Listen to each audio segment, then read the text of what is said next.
Hope you're enjoying your Fat Tuesday. 866-277-4969 is the toll-free phone number. Now, here's the latest nightmare in my life, Ronnie. This happens every afternoon now as I'm getting ready to come to the show. What's that? The phone rings, and there is the big, giant pause that takes forever. Then the salesperson comes on, after I've already done the hello, hello twice. What, is that like electronic calling, and then when the line's hooked up, they come on? Yeah, it must be the computer's making the connection, and when it clicks on for the salesperson, then they start talking. So they wait for you to say hello before the salesperson picks it up? Yeah, I say hello 2 or 3 times, and then the salesperson starts talking, and of course, I'm not going to talk to the salesperson. Yeah. It's weird you brought that. The Omaha Steaks guy had me going today, where it felt like we had a friendship. Oh, I'm nice. Like, who is this guy? And then, hey, how's those steaks working out? I'm like, because he's like, Ron. Yeah, he goes, how's everything going? How's Julie? I say, she's good. You know, thinking, God, I'm so bad, I don't remember my own relatives. You know, because it's my chick's family. And I'm like, what the F is this? And then he goes, how were those steaks last month? I'm thinking, who sent me steaks? Now, not only did you forget a person, you forgot someone who sent you a gift. Yeah, I'm thinking, you know, because it could be anybody. And I'm like, oh, so you work for them? Like, the steak people, they may be the most relentless out of all the phone salespeople. Well, that's only because you bought from them before, and they smell blood in the water. Sure. Whoever you bought from before has you. And I'll tell you, the MasterCard and Visa effed me up because they get me all the time with yes, this is about your MasterCard. And I'll go, because normally I'll say, if someone says Ronald Bennington, is he there? And I'll go, no, because no one who knows me would call me that. Right. But they go, we need to talk to Ronald Bennington about his Visa. And the MasterCard does the same thing. I'm like, yeah, what is it? Do you know that we have a new travel thing out? Oh, God. And they always make me think there's a credit card problem that I have to sit down and go through records. And then we end up talking about dental insurance. Sure, because you're going to want to talk about that. No one wants a problem with their credit card. They got you there. And do they let go when you tell them that you don't want it? Do they keep going? They totally keep going. Like a dog on your leg. They will not let go. What is it, Billy? See, the thing you have to do is when you hear that pause, because I do what the collectors who call me, when you hear the pause, you hang up. As soon as there's nobody there, that's the golden rule. What if it's Fez's mom laying on the floor? Exactly, because I'm glad you brought that up, Ronnie, because my mother, we got her a cell phone, and she has a lot of trouble using it, and a lot of times when you say hello, hello 5 times, she's there and is just talking into the wrong end of it. So, yeah, I can't hang up on the pause. Well, you can hang up, though, when they go, please hold for this important call. That's when you know, okay, click. You know what? You can do that, but you know what I hate? Then you can't get a phone call during that time. Yeah, because then if your mom is trying to reach you from the floor, she's getting a busy signal. Yeah, because that tape is rolling. This whole damn thing, I don't know why we put up with it. You do, I'm going out for the day, but I got my crazy old grandmother staying at the house. Who the hell knows what she's going to say to those people? She'll buy anything. You'll come over, there's aluminum siding. Well, your grandmother said it was a good idea. Man, I get it in waves. I can go a couple weeks without anything, and then that phone will ring up and down the dial.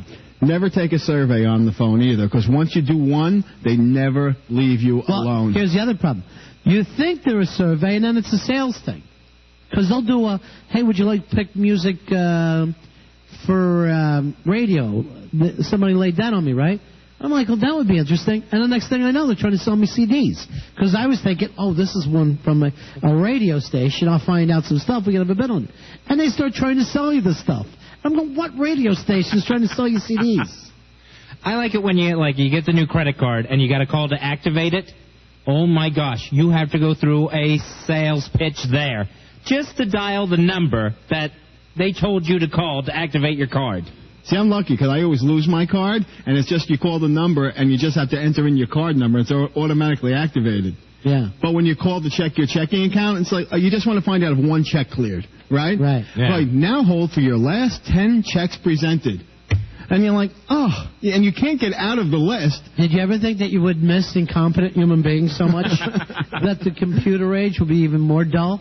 Well, there's one thing you can do when you're, like, calling up to, like, pay a bill or something like that. If you just keep hitting 0, they'll connect you to an operator, so you don't have to do it automated.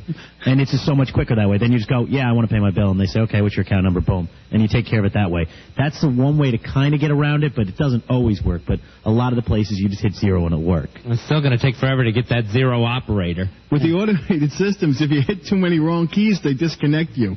Yeah. It's like, you have made too many attempts. Call back later. Billy Jim, you're on Ron and Fez. Hey, Ron and Fez, how you doing? Yeah. 14292, taking it. I love it. Hey, the telemarketers got computers, and they dial 1,000 phone numbers at one time. So now the computer's waiting for somebody to pick up. As soon as somebody picks up, the computer has to find out who picked up. And then they connect the telemarketer to you. You know, and that's what that pause is all about. But around here, you hit star 77. Anybody that comes up unidentifiable or out of the area on your caller ID, they can't come through anymore. And they also got an 800 number you can call. Wait a minute, you hit star 77 and they can't bother you anymore? Yeah, it blocks them. Blocks who? Any unidentified caller? Right. And yeah, Well, what if my credit card does try to get a hold of me? They'll call unidentified.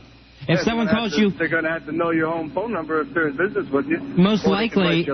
Ronnie, yeah, right, okay. Most likely, Ronnie, if someone calls you from an office, that's going to come up as an unidentified number, and you won't get a call from anybody. Here is Matt. Matt, you're on Ron and Fez. Hey, Matt. Hey, buddies. First, what that guy was saying, that star 77, what that does is you dial it, then you enter in the numbers that you want to receive calls from, but that only lasts for like 2 weeks, so that really doesn't work. Yeah, how would I know? I bought that Telezapper because I'm big on, infomercials, but I have that thing, and it's still... Now they have your number. I'm still getting calls from creditors. What else have you bought from the infomercials? To tell you the truth, I bought that pasta pot. That thing sucks. I could set that. You're getting like one pot. You're getting like one plate, and that's it. You know what? I looked at that thing and go, what Italian eats that much pasta? And no one I've ever heard of. I bought it. I used it once, and I'm not kidding. I wasn't full. Did you ever get anything good from an infomercial? No. Right now I have this pore cleanser coming in, but that thing looks like it's going to suck my skin off. Pore cleanser. You are all over the road with the infomercials. I work at night, and I get home, and there's nothing on it. I'm like, well, that looks interesting. That looks nice. That looks nice. And I get suckered in. And that brings you back to the credit card people calling me all the time. Sure. But it's just a big endless loop. That crap doesn't work. Nothing works. All right. Thank you, buddy. See you, buddy. All right. One thing I tried to get off an infomercial, and I thought this was great. It was when I first moved into an apartment, and I didn't want to start drilling a bunch of holes in the wall to hang things up. So I got, I don't even know what it was called, the Dipsy Doodle wall hanger or something like that. And it was these hooks and a glue gun. And you put the hot glue on the wall, stuck the hook to it, and then you could hang all your pictures and stuff on that without putting holes in the wall. Of course, you are sticking hot glue and adhesive on it. Up to this point, I've never had a lot of problems with holes in my wall. I put a little hole in it and hang up the picture. This looks so easy. I knew I wasn't going to have to sink an anchor or anything, and it looks so easy to do. So I hang up all these pictures. One night, it must have been about 3 a.m., all the glue at once gave. Like some humid night, huh? Yeah, exactly. It gets moist in that room. There are paintings, not paintings, but pictures and stuff coming off the wall left and right. Scared the hell out of me. I picked up that perfect egg. You ever see that thing? Is that where they scramble it inside the shell? It's inside a shell, yeah. You crack it inside the shell, and then you put it on the frying pan. Let me understand this. You find it too much trouble to take a fork and scrape it around in a bowl and scramble an egg that way? No. What it did was it made it circular. So, like when you're cooking an egg, it doesn't just run all over the place. It stays in a perfect little circle. How is it a problem that your scrambled egg is running off on its own? You need to turn up the heat. Well, if you put it on like a piece of bread or something like that, you don't want the thing hanging all over the place, and it makes it very neat and very together and stuff. Is this the one where you can nuke the egg? Yeah, you can also nuke it too. Oh, fry an egg. All right. But when I got this thing, it was just like a piece of plastic. It was almost like it was almost in the pan. It was almost like a cookie cutter. That's all it was, and the thing didn't do anything for me. That is the problem with these things, that they really, it's not so much that they don't even work, is that you got hustled because they don't even built. They're not even built with anything. This is $38. And I'm sitting there cooking this thing, and the eggs is dripping out of it, and I'm just like, this isn't working. All right, we'll take a break. We'll be right back. Talking about cheap things you bought from the infomercials. I got plenty. And you thought it was good. 866-277-4969, Ron and Fez Show. WJFK.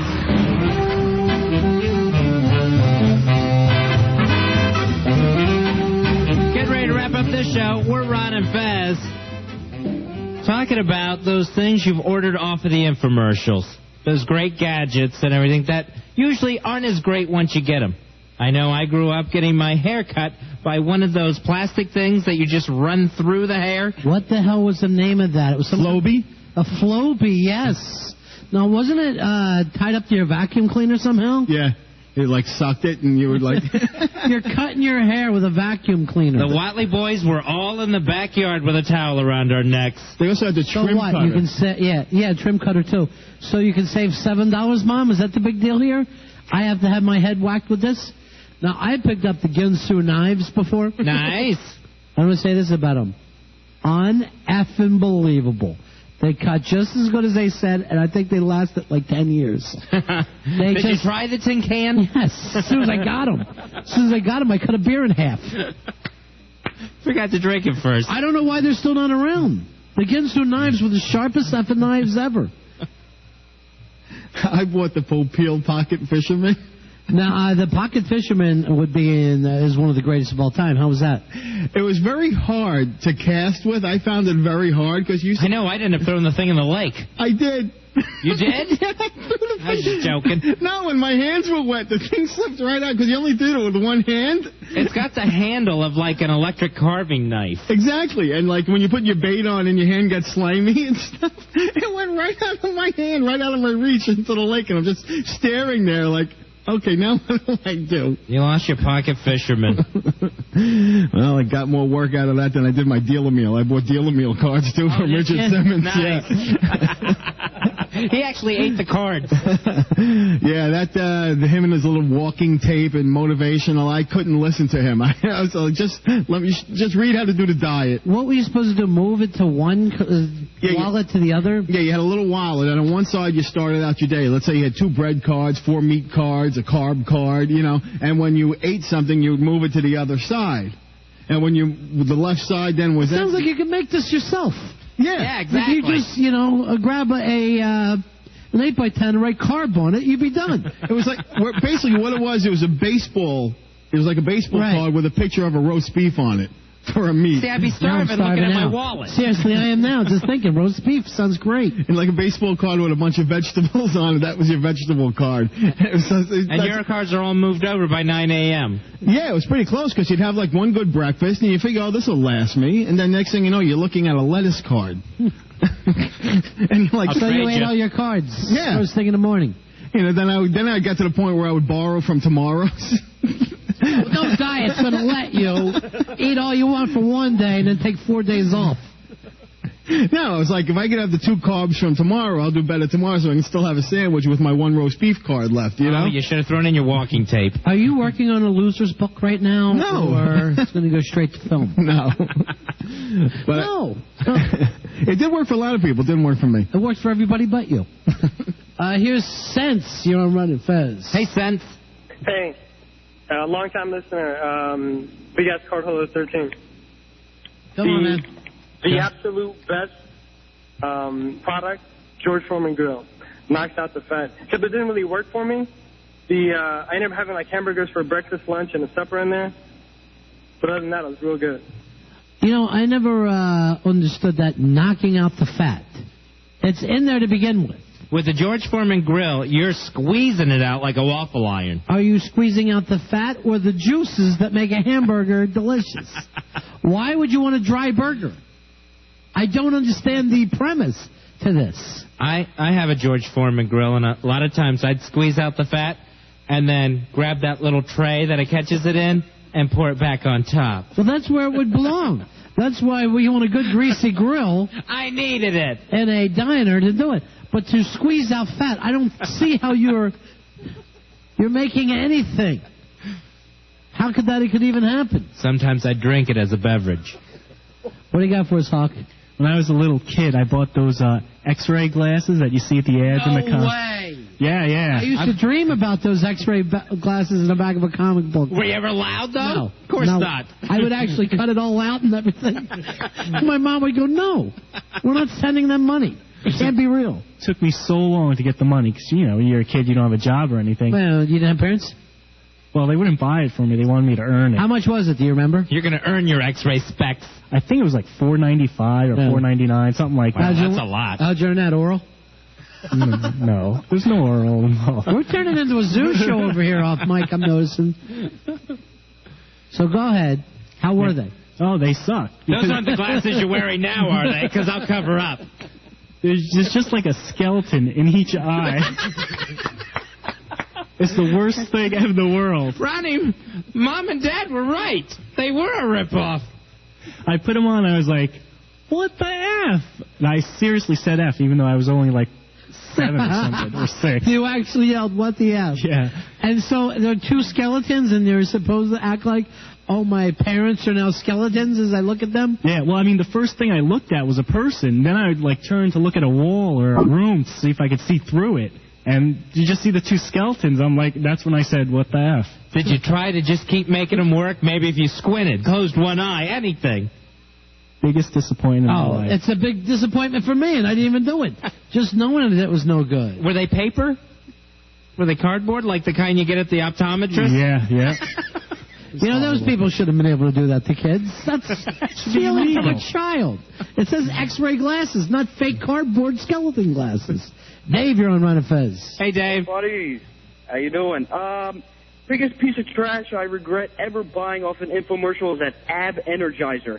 I'm watching this infomercial, you know, seeing how Americans can get even lazier, and it's this ab thing that it's like a belt you put across your chest or your abs, and it sends like electrical pulses. So you can watch TV and lose weight. You're doing sit-ups while you're watching TV. That one intrigued me. That one had the phone in my hand. Exactly. But the thing is the back of it was foil, and you had to put this gel stuff on it. And if you didn't cover all of the foil, it would start electrocuting you, and it would stun you, and you can't turn it off. Things just like ripping your inside. So, it didn't work. Again, how can you be allowed?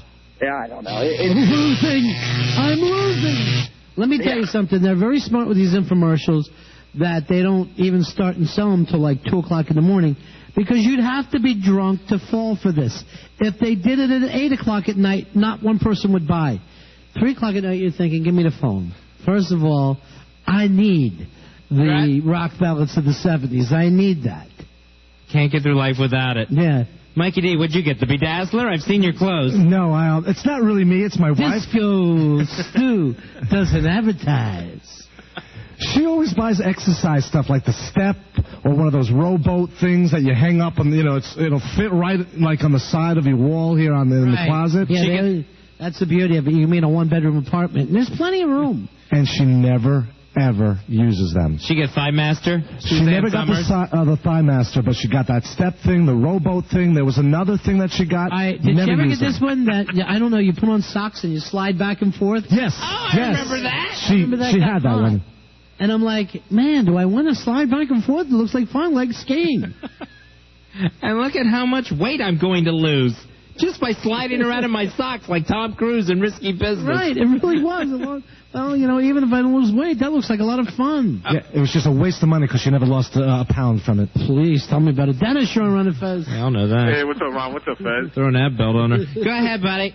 Hey, I don't know if you guys remember this, but there was something like it's for your abs, and it basically looks like a plastic rocket, and you would hold it up to your abs, and you would, like, push in and squeeze it in and squeeze it out.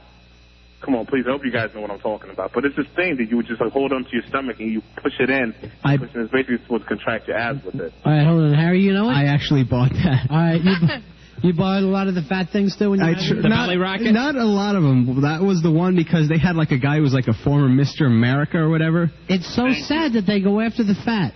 Right. And the thing is, they guarantee, like, that you lose such and such weight by such and such time. Mm-hmm. But the thing is, the scam is, they send you, like, a diet plan with it. Right. Sure, that if you did the diet plan alone. Yeah, you'd lose all the weight. Yeah. Those people wearing the electrodes that are just shocking their muscles into shape, every one of them people sitting on the couch already have the six-pack, are already ripped. You know, even with a lot of those before and after pictures, what they do is they'll go to a gym and take a guy who's in great shape, have him put on 20 pounds, and then lose the weight back. Really? So it's easier for guys like that who are already dedicated to working out. You know, it's like they're going to take it back off anyway. They would take it back off because that's their sensibility. It's not like, oh, finally, I took off that weight I was worried about. They were already in shape, and they pulled a Robert De Niro Raging Bull on our asses, gained the weight, and then lost it back. Anything else you bought, Harry? No, I think that was the only thing. Anything. And that broke your heart. Yeah. I was so disappointed. I'm like, this stinks. Remember, don't hang around after the punchline. I didn't mean you have to run out of the room, but, you know. Billy, one real quick? Yeah, along the same vein, I bought a sauna belt when I was about 14.